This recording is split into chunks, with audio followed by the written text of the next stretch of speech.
Hey, what's up? This is Cory Wong. I am here at the Newport Jazz Festival in Rhode Island.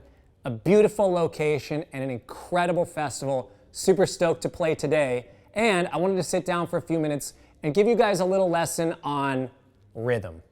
So I want to talk a little bit about how I practice rhythm.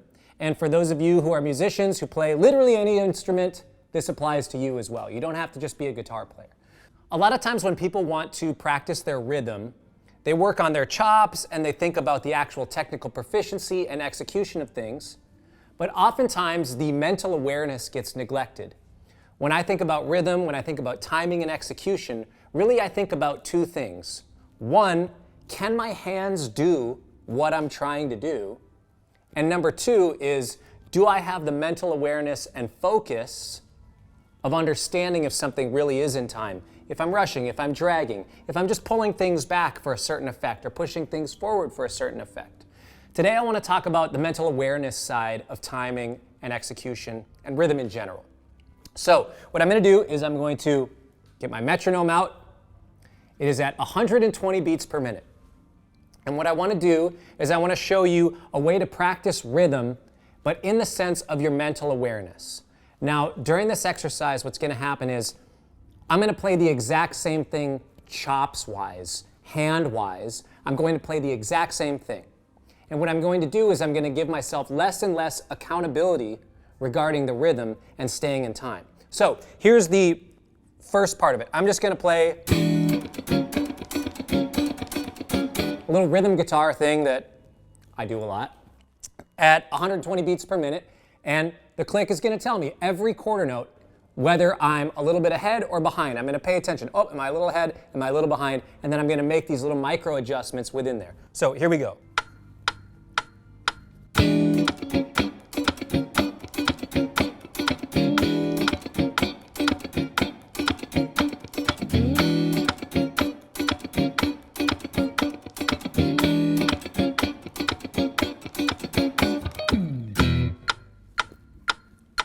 All right, so that whole time, I'm trying to focus in on the metronome, see if I'm locking into it. Anytime I feel myself a little ahead or a little behind, I'm making those micro adjustments to try to adapt and play more in time.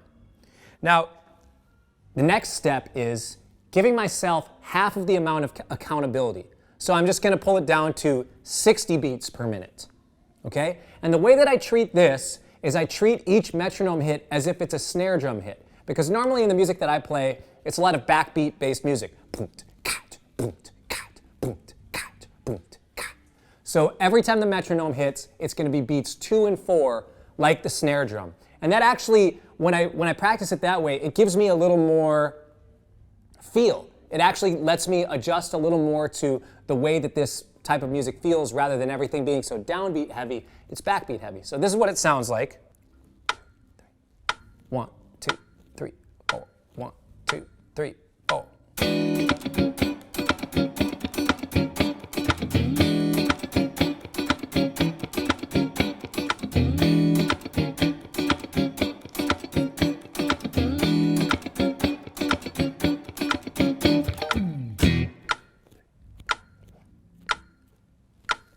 All right, so what it actually ended up doing, my hands are doing the same thing, but my brain is having to work twice as hard because I have half the amount of accountability between beats. So I'm really having to focus in.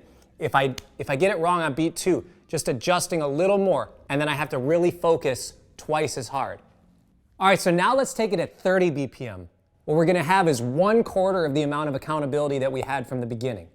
And actually what I like to do with 30 BPM is just think about the metronome hit on beat 4. Okay, so you have to really, really concentrate. My hands are basically doing the same thing as what I did at 120 and 60 BPM. I now just have to focus 4 times harder. So here it is. 1, 2, 3, 4. 1, 2, 3, 4. 1, 2, 3.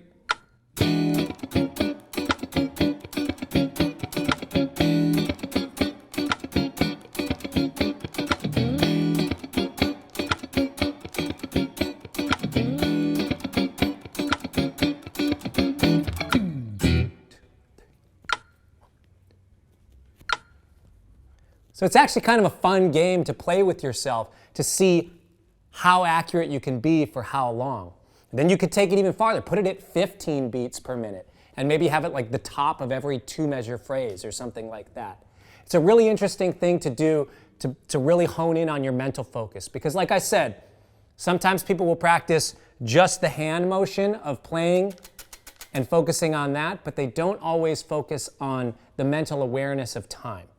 Now, the only caveat with all of this is it best to play right on the beat and in perfect time? Now, there's a common trope that music recorded to a metronome is robotic and uninspiring. But to that, I would only say that it sounds like that if the musician playing it plays robotic and uninspiring. Now, there's a lot of weave that you can have, a lot of flex within the time. Just because you're playing with the metronome doesn't mean that you can't have some life breathing in the in and out, the up and down, the inhale, the exhale.